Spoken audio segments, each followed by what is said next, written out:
పాదారవింద శతకంలోని 70వ శ్లోకానికి ఇవాళ వివరణ ప్రతిపదార్థము ఇవాళ చెప్పుకుంటున్నాం. నిరస్తా సోనిమ్నా చరణ కిరణానాం తవ శివే సమింధానా సంధ్యారుచిరచలరాజన్యతనయే అసామార్థ్యాదేవం పరిభవితుమేతత్ సమరుచాం సరోజానాం జానే ముకులయతి శోభాం ప్రతిదినం. అమ్మవారి యొక్క చరణ కిరణ ఎరుపు రంగు కాంతిని ఎలాగా ఇబ్బంది పెడుతోందో, సంధ్యాకాంతి ఎలా పరాభవాన్ని పొందుతోందో అది చెప్తున్నారు ఇందులో. అంటే ఒక చిన్న హాస్యాస్పదంగా, హాస్యంతో మనం చెప్పుకున్నాం. ఒక కవిత్వానికి ఎప్పుడైనా కూడా దీన్ని మనం ఆ కవిత్వంలో నవరసాలు కావాలి. అలా ఆ నవరసాల్లోనూ హాస్యం కూడా ఒకటి. ఇందులో ఒక హాస్య ప్రధానంగా చెప్తున్నారు. ఇందులో ప్రతిదినం అంటే ప్రతిరోజు అన్నమాట. అచల రాజన్యతనయే అంటే అచలము అంటే కొండ, కదలనిది. అచల రాజన్య తనయ అటువంటి కొండల్లో గొప్పవాడైన హిమవంతుని యొక్క పుత్రిక. అచల రాజన్య తనయే శివే ఓ కామాక్షిదేవి తవ నీ యొక్క చరణ కిరణానాం చరణ కాంతుల సోణిమ్న అరుణిమ చేత సమింధాన వెలుగుతున్నా. అంటే ఇక్కడ సమ్ ఇంధానం అంటే ఒక వెలుగేదైనా అగ్ని మండుతోంది అనుకోండి, దానికి ఆజ్యం పోసినట్టు అంటారు కదా. ఒక మండుతున్న దాంట్లో ఇంకా కాస్త ఎక్కువ నీళ్లు పోస్తే అది ఆగిపోతుంది. కానీ దానికి ఆ మంట పెరిగే విధానంగా ఆజ్యం అంటే నెయ్యి, పెట్రోల్ అలాంటివి వేస్తే ఏమవుతుంది, ఇంకా ఎక్కువ అవుతుంది అది. అలాగా సమింధానం దానికి ఇంధనంలాగా ఉండేట్టుగా. తర్వాత వెలుగుతున్న సంధ్యారుచి సంధ్యారాగం నిరస్త నిస్తేజమై అంటే ఎందుకు పనికి రాకుండా తిరస్కరింపబడి ఏతత్ ఈ విధముగా పరిభవితుం అవమానించబడుటకు అవమానించుటకు అసామర్థ్యాత్ సామర్థ్యం లేని అసమర్థత కలిగినదై ఏవం ఇలా సమరుచాం సమాన శోభకల సరోజానాం కమలాల శోభాం కాంతిని ప్రతిదినం నిత్యం ముకులయతి సంకోచింప చేయుచున్నది అని జానే నేను అనుకుంటున్నాను మా అన్నారు. అంటే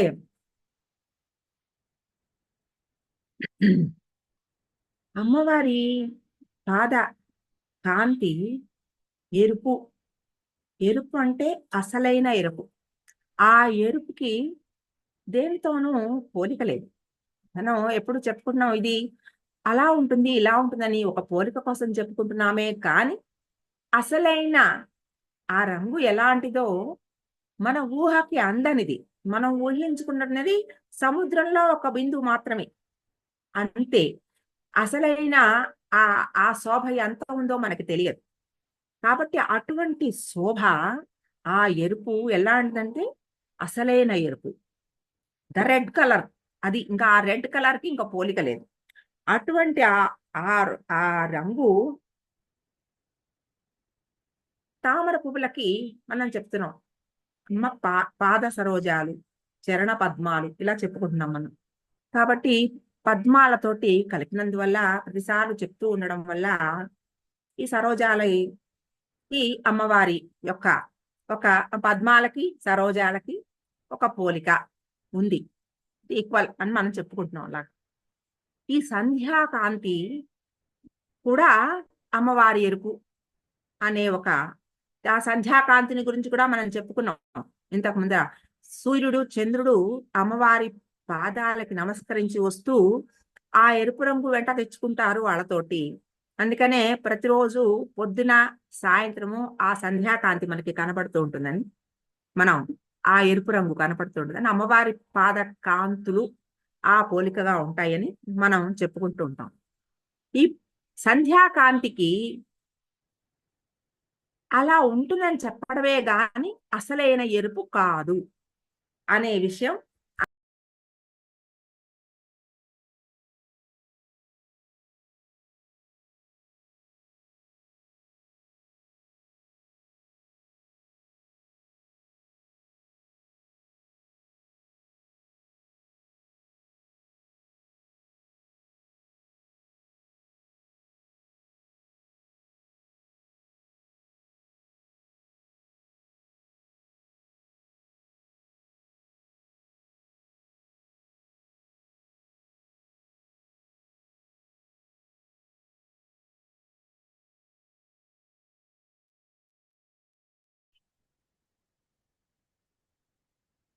అటువంటి సంధ్యాకాంతి ఏదైతే మనం చెప్పుకున్నట్టు అమ్మవారి పాదాలకి నమస్కరించుకుని ప్రతిరోజు ఆ సూర్య చంద్రులతోటి వస్తుందో ఆ సంధ్యాకాంతికి ఎప్పుడు ప్రతిరోజు ఒక తిరస్కారం జరుగుతూ ఉంటుందిట. ఎందుకంటే ఆ ఎరుపు అమ్మవారి పాదకాంతులతోటి ఎటువంటి పోలిక సంబంధం లేదు. చెప్పాను కదా, మనం ఊహించుకుంటున్నది ఎలాగైతే సముద్రంలో ఒక బిందువో అలాగే అక్కడ నుంచి వస్తున్నది కూడా అంత ఒక బిందువే ప్రమాణం, అంతే. అంతకు మించి ఎక్కువ మనకి తెలియదు. అనుభవిస్తే తప్ప అది తెలుసుకున్న వాళ్ళకి తెలుస్తుంది, కానీ లేని వాళ్ళకి తెలియదు. కాబట్టి అది ఆ సంధ్యాకాంతి అమ్మవారి పాద కాంతులను చూసి వస్తోంది. కాబట్టి ప్రతిరోజు అరే ఈ రోజు కూడా నాకు అంత కాంతి లేదే అని ప్రతిరోజు ఆ కాంతిని చూసి ఆ అవమాన భారం పెరిగిపోతోందిట. ఆ సంధ్యాకాంతికి ఇంత అవమానాన్ని పొందుతున్నాను, ప్రతిరోజు నన్ను ఈ పాదాలు ఇట్లాగే తిరస్కరిస్తున్నాయి, నాకు ఇంత అవమానాన్ని ప్రకటిస్తున్నాయి ఈ పాదాలు, ఎలాగైనా సరే నేను ఈ అమ్మవారి పాద కాంతిని నేను కూడా అవమానించాలి, నాకేది మార్గం అనుకుంటున్నాయట. అనుకుంటే సాధారణంగా లోకంలో ఒక రీతి ఉంది.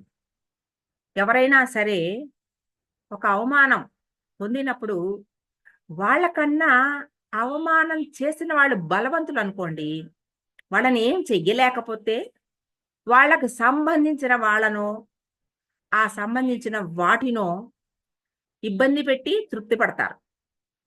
వాళ్ళనేం చేయలేకపోయినా వాళ్ళకి సంబంధించిన వాళ్ళని నేను ఏడిపించాను అని ఒక మనసుకి ఒక తృప్తి అన్నమాట. అలాగా ఈ పాదకాంతి అదేంటి అంటే ఒక సామెత చెప్తారు. ఒక బర్రె గేదె నడుస్తూ ఒక పిల్లి కాలు తొక్కిందిట. పిల్లి కాలు తొక్కితే పిల్లి ఏం చేయగలదు? గేదెని, పిల్లి చిన్నది కదా, తొక్కింది, దానికి నొప్పి పుట్టింది, కోపం వచ్చింది, ఏడిపించాలి, గేదెని ఎలాగైనా బాధ పెట్టాలి, కానీ దానివల్ల కాదు. వెళ్ళి ఎలుక మీద మేసం తిప్పిందిట. ఎలుక మీద మేసం ఎందుకు తిప్పిందిట? బర్రె రంగును ఎలుక రంగు ఒకటే కాబట్టి ఈ బర్రెకి ఎలుకకి ఒక సంబంధాన్ని పెట్టి ఎలుకని ఏడిపించి ఇది సంతృప్తి పొందిందిట. అలాగా ఈ సంధ్యాకాంతి అమ్మవారి పాదాలకి సరోజాలకి సంబంధం ఉంది కాబట్టి ఈ సరోజాలను ఏడిపిస్తానేనని, అది రాగానే సంధ్యాకాంతి రాగానే తామర పూలు ముడిచిపోతాయి కదా. ఆ సంధ్యాకాంతి నీ పని ఇట్లా చెప్తానని ఆ సంధ్యాకాంతి రాగానే ఎప్పుడైతే ఈ సరోజాలు ముడుచుకుపోతున్నాయో, సరోజాలు అంటారు కదా, పాద సరోజాలు అంటారు కదా, నీ పాదాలకి ఈ సరోజాలకి ఒక పోలిక ఉంది కదా. నేను ఇప్పుడు సరోజాలను ఏడిపిస్తున్నాను కాబట్టి నిన్ను కూడా నేను బాధ పెట్టినట్టే, నేను నిన్ను తిరస్కరించినట్టే అనుకుని సంతృప్తి చెందుతుందిట ఈ సంధ్యాకాంతి అని ఒక హాస్యం ఈ శ్లోకంలో చూపించి ఎలాగైనా ఎంత ఒక పోలికతో మనం అమ్మవారి పాద శోభను గురించి చెప్పుకోగలగాలనుకో ప్రయత్నం చేస్తున్నామో ఆ శోభ చెప్పుకోగలగడం మన వల్ల కాదు. మన ఊహకి అందనిది. అటువంటి అద్భుతమైన, అత్యుత్తమమైన ఆ కాంతి ఏ కాంతితోనూ సమం కాదు. మీరు భావన చేసి, ఆ భావనతోటి నిజంగా మీ దివ్య దృష్టితో దర్శనం చేసి, ఆ ఆనందాన్ని పొందవలసిందే తప్ప, అటువంటి ఆ రంగు, ఆ భావన చెప్పడం నా వల్ల కాదు సుమా! నేను చెప్పలేను అని ఈ శ్లోకంలో ఆయన మనకి చెప్తున్నారనమాట.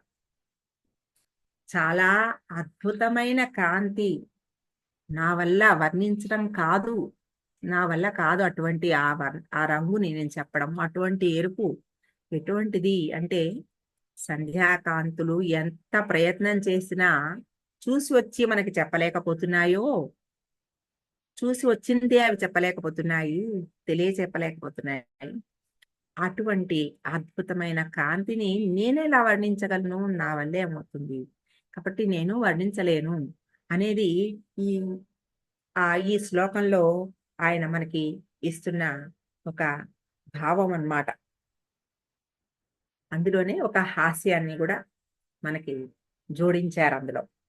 హ్మ్. నిరస్తాసోణిన్నా చరణకిరణానాం తవ శివే సమింధానా సంధ్యారుచిరచలరాజన్యతనయే అసామాథ్యాదేవం పరిభవితుమేతత్ సమరుచాం సరోజానాం జానే ముకులయతి శోభాం ప్రతిదినం.